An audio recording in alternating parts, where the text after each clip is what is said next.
August 23వ తేదీ నుండి ton ఇసుక 326 రూపాయలకే ప్రజలకు అందుబాటులోకి రానుందని జిల్లా కలెక్టర్ పి రంజిత్ భాషా పేర్కొన్నారు. గురువారం కలెక్టరేట్లో కాన్ఫరెన్స్ హాల్లో ఇసుక ఇతర అంశాలపై ఎస్పీ జి బిందు మాధవ్తో కలిసి జిల్లా కలెక్టర్ ప్రెస్ కాన్ఫరెన్స్ నిర్వహించారు. ఈ సందర్భంగా కలెక్టర్ మాట్లాడుతూ రాష్ట్ర ప్రభుత్వం ఉచిత ఇసుక పాలసీ విధానాన్ని పటిష్టంగా అమలు చేస్తుందన్నారు. ప్రస్తుతం గుడిగంబాలి స్టాక్ పాయింట్ నుండి ఇసుకను అందించడం జరుగుతుందన్నారు. ఇకపై సి బేలాగల్ మండలంలోని 5 డిసిట్లింగ్ పాయింట్ల ద్వారా ప్రజలకు ఇసుక అందుబాటులోకి రానుందన్నారు. ఈ రోజే 5 డిసిట్లింగ్ పాయింట్లకు అనుమతులు వచ్చాయని, గురువారం నుండి ప్రజలకు ఇసుకను అందుబాటులోకి తీసుకొని వచ్చే విధంగా చర్యలు తీసుకుంటామన్నారు.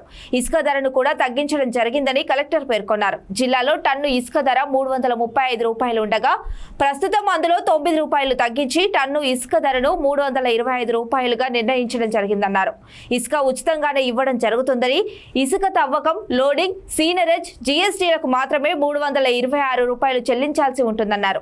అలాగే ఓటర్ల జాబితాకు సంబంధించిన స్పెషల్ సమ్మరీ రివిజన్ 2025 ప్రక్రియ ఈ నెల 20వ తేదీ నుండి జరగబోతుందని కలెక్టర్ తెలిపారు. బూత్ లెవెల్ స్థాయి అధికారులు ఇంటింటికి వెళ్లి వెరిఫికేషన్ కి వెళ్తున్నారని, బిఎల్ఓలు ఇళ్ల వద్దకు వచ్చినప్పుడు ఓటర్ల జాబితా సవరణకు సహకరించాలని కలెక్టర్ ప్రజలకు విజ్ఞప్తి చేశారు. యువ ఓటర్లు నమోదు చేసుకోవాలన్నా, మార్పులు చేర్పులు చేసుకోవాలన్నా దరఖాస్తు చేసుకోవచ్చన్నారు. కలెక్టర్ మాట్లాడుతూ వర్షాల కారణంగా పత్తికొండ, ఆస్పరి, హలాహర్వి, హేలగుండ, గోనెగండ్ల తదితర 7 మండలాల్లో 4500 హెక్టార్లలో పంట నష్టం జరిగిందన్నారు. పొలాల్లో ఉన్న నీరు తగ్గుముఖం పట్టిందని, పంట నష్టాన్ని పరిశీలించి ప్రతిపాదనలు ప్రభుత్వానికి పంపుతామన్నారు. నమస్కారం. ఈరోజు district level stand committee meeting ఈరోజు చేయడం జరిగింది. దీనిలో భాగంగా మీకు అందరికీ తెలుసు, government of Andhra Pradesh free sand పాలసీని తీసుకోవడం జరిగింది. దీని ప్రకారంగా మనము ఇప్పటిదాకా 335 రూపాయలకి మనం శాండ్ని ఇవ్వడం జరిగింది. ఇది ఒకే ఒక గుడికంబాలి స్టాక్ యార్డ్లోనే మొన్నటిదాకా ఉన్నటువంటి స్టాక్ అంతా కూడా ఇవ్వడం జరిగింది. ఇంకొక 5000 టన్స్ దాకా అక్కడ ఉంది. అది కూడా డిస్పోజ్ చేయడం జరుగుతుంది. దీంతో పాటు కొత్తగా 5 డీసిల్టేషన్ పాయింట్స్ని మనం ఐడెంటిఫై చేసి ఈరోజు పర్మిషన్ మనకు వచ్చింది. ఈ 5 డీసిల్టేషన్ పాయింట్స్ కూడా శ్రీబెలగల్లో ఉన్నాయి మండలంలో. ఇక్కడ ఈ 5 డీసిల్టేషన్ పాయింట్స్ సంబంధించినటువంటి శాండ్ ఎక్స్కవేషన్, శాండ్ లోడింగ్ అంతా కూడా అక్కడ నుంచి స్టార్ట్ అవుతుంది. గురువారం నుంచి వీఆర్ ప్లానింగ్ టు స్టార్ట్. ఈరోజు పర్మిషన్ వచ్చింది కాబట్టి రేపటి నుంచి వర్క్ ఆర్డర్స్ అయిన తర్వాత వాళ్ళు తీసుకొని అక్కడ బోట్స్మెన్ సొసైటీ ద్వారా తీసుకొచ్చి అక్కడ స్టాక్ పెట్టడం జరుగుతుంది. ఈ స్టాక్ పాయింట్ నుంచి ప్రజలందరికీ ఇసుకను అందుబాటులోకి తీసుకురావడం జరుగుతుంది. ఈరోజు మీటింగ్లో శాండ్ రేట్ని ఫర్దర్గా మనము తగ్గించడం జరిగింది. ఇది 326 రూపీస్, 326 రూపాయలకి గురువారం నుంచి ఇసుకను అందుబాటులోకి తెస్తాం. 326 రూపీస్లో ఇసుక ఖరీదు 0 అండి. ఇసుక ఖరీదు ఏం లేదు, ఇసుక ఉచితంగా ఇస్తున్నాం. లోడింగ్ కానీ నదిలో నుంచి ఆ ఇసుకను తవ్వడానికి ఖర్చు 169 రూపాయలు. అలాగే సీనరేజ్, రాయల్టీ జనరల్గా పే చేయాలి, ఇది 88 రూపీస్. జిఎస్టీ ఉంటుంది. ఈ స్టాట్యూటరీగా ఉన్నటువంటి ఈ ఫీజు మాత్రం కలెక్ట్ చేసి ఇసుకను మనం ఫ్రీగా ఇస్తున్నాం. ఇది మనము ఈరోజు డిఎల్సీలో మీటింగ్లో అప్రూవ్ చేస్తున్నాం. దీంతో పాటు ఈ మెయిన్గా వెహికల్స్ ఏవైతే మనకి ట్రాన్స్పోర్ట్ యూజ్ చేస్తారో, ఇసుక ట్రాన్స్పోర్ట్కి, ఈ వెహికల్స్ అన్ని కూడా ఈరోజు ట్రాన్స్పోర్టర్స్తో మాట్లాడాం. వాళ్ళతో కూడా మాట్లాడి రేట్స్ కూడా ఫిక్స్ చేశాం. ఎందుకంటే ఎక్కడ కూడా ఎక్కువ రేట్లు కలెక్ట్ చేయకుండా డెసిషన్ తీసుకోవడం అయింది. వాళ్ళు కూడా ఒప్పుకోవడం జరిగింది.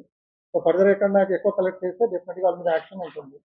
దీంట్లో ట్రాక్టర్కి వచ్చేసి 1400 రూపాయలు, 6 టైర్స్ లారీకి అయితే 2000 రూపాయలు, అలాగే 10 టైర్ లారీకి 3600, 12 టైర్ లారీకి 3840, దెన్ 16 టైర్ లారీకి 4480. ఇది రేట్ మనం ఫిక్స్ చేసాం అప్ టు 20 కిలోమీటర్స్ దాకా. ఇది ఒక బేస్ ప్రైస్ అనమాట. అంటే 20 కిలోమీటర్ల దాకా ఒక బేస్ ప్రైస్ ఫిక్స్ చేసాం. ఆఫ్టర్ దట్ ఈచ్ కిలోమీటర్కి 8 రూపీస్ పర్ కిలోమీటర్ ఫిక్స్ చేసాం.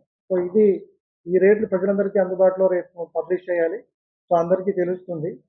ఇది కాకుండా ఇప్పుడు శాండ్కి సంబంధించి ఆన్లైన్ సిస్టమ్ మనకి సెప్టెంబర్ 11th నుంచి new sand policy and online booking system వస్తుంది. బిఫోర్ దట్ ఈ మధ్య కాలంలో ఇప్పుడు ఈ మధ్య పీరియడ్లో మనం బుకింగ్ పాయింట్స్ ఆఫ్లైన్లో పెడుతున్నాం. ఈ బుకింగ్ పాయింట్స్ కర్నూలు మైన్స్ ఆఫీస్లో ఒకటి ఉంటుంది, అలాగే శ్రీవెలగల్ మండల ఆఫీస్ మన తహసీల్దార్ ఆఫీస్ దగ్గర సచివాలయం పరిధిలో ఒక పెడుతున్నాం. ఇక్కడ బుకింగ్ చేసుకున్నటువంటి వాళ్ళు బుక్ చేసుకుని అక్కడే వెహికల్ కూడా లిస్ట్ కూడా ఉంటుంది. ఆల్ వెహికల్ లిస్ట్ కూడా డిటిసి గారు పబ్లిష్ చేస్తారు. అదే వెహికల్ లిస్ట్ కూడా అందరికీ అందుబాటులోకి తెస్తాం. సో ఈ వెహికల్ ఈ రేట్లతో వాళ్ళు ఫిక్స్ చేసుకుంటారు. అలాగే శాండ్ కాస్ట్ పే చేసిన శాండ్ సంబంధించినటువంటి అదర్ ఛార్జెస్ అయితే నాకు పే చేసిన తర్వాత ఆ స్టాక్ పాయింట్కి వెళ్ళేసి అక్కడ లోడింగ్ తీసుకొని ఇసుకను ప్రజలు తీసుకెళ్ళవచ్చు. So this is the basic thing ఇసుకకు సంబంధించి. Andy, yesterday under the chairmanship of Collector Sir, we had NCOD meeting. NCOD అంటే Narcotics Coordination Meeting. Anti-Narcotics Force ఎట్లా ఫంక్షన్ అవ్వాలి అనే దానికి కొన్ని గైడ్ లైన్స్ ఇచ్చి honourable union home minister Amit Shah sir around 3 years ago దానికి కొన్ని గైడ్ లైన్స్ ఇచ్చారు 4 levels లో ఫంక్షన్ అవ్వాలి అని. At the central level, there is Union Home Minister and Special Secretary Internal Security. At state level, there is Chief Secretary. At district level, Collector or District Magistrate is the chairman of that committee. Committee main uddesham entante NCOD name itself says coordination. There are several departments which are involved in anti-narcotics operations. Police comes in for enforcement. Health, agriculture, forest వీళ్ళందరికీ వేరే వేరే roles ఉన్నాయి. నిన్న వీళ్ళందరూ participate చేయడం జరిగింది. దానికి అందరికీ క్లియర్ డైరెక్షన్స్ ఇచ్చారు collector sir. I also spoke to all of them. Agriculture వాళ్ళు, ఫారెస్ట్ వాళ్ళు ఎక్కడ ఇట్లాంటి ప్లాంటేషన్ లేదు అని వెరిఫై చేయడానికి there have been very sporadic cases here and there. ఒక 20 ప్లాంట్స్ పెట్టుకున్నారు, ఒక 30 ప్లాంట్స్ పెట్టుకున్నారు ఒక మిర్చి పంట మధ్యలో. అట్లాంటి కేసెస్ హియర్ అండ్ దేర్ తప్ప there is no major cultivation of ganja in the district fortunately for now. But still ఇంకా ఎన్ఫోర్స్మెంట్ స్ట్రిక్ట్ చేసి అక్కడక్కడ స్పోరాడిక్ కేసెస్ ఏమొస్తున్నాయో కొంతమంది బయట నుంచి తీసుకొచ్చి దర్ ఇస్ సేల్ హియర్. కొన్ని అకాడమిక్ ఇన్స్టిట్యూషన్స్ దగ్గర కొన్ని కేసెస్ రిపోర్ట్ అయ్యాయి. అవి కూడా రికర్ అవ్వకుండా ఏమేమి చేయాలి, ఏం స్టెప్స్ తీసుకోవాలి అని నిన్న అందరికీ చెప్పడం జరిగింది. ఆర్టీసీకి కూడా నిన్న ఇన్స్ట్రక్షన్స్ ఇచ్చారు కలెక్టర్ సార్. ర్యాండమ్ గా బస్సెస్ వెరిఫై చేయండి because source is not here, source is definitely coming from outside. So మన డిస్ట్రిక్ట్ బోర్డర్స్ కనుక కొంచెం సెక్యూర్ చేసుకుంటే this sporadic incidences whichever are happening also will not be there. దీనికోసం police నుంచి కూడా there is a special task force form under the inchargeship of an inspector and 2 SI. వీళ్ళు కూడా regular గా ఈ cases ఏమొస్తున్నాయి, not just booking cases, దీనిలో conviction కూడా వచ్చేలాగా వాళ్ళు ఎలా అయినా under NDPS act remand is minimum for 60 days. That itself is a tough provision. ఇది కాకుండా శిక్షలు కూడా అన్ని those are all 5 years or above sentences.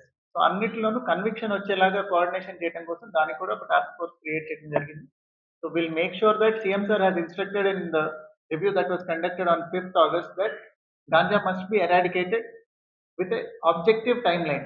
Random గా ఇన్ని రోజుల్లో చేస్తామండి అని చెప్పకుండా ఆబ్జెక్టివ్ టైమ్ లైన్ ఇవ్వండి అన్నారు.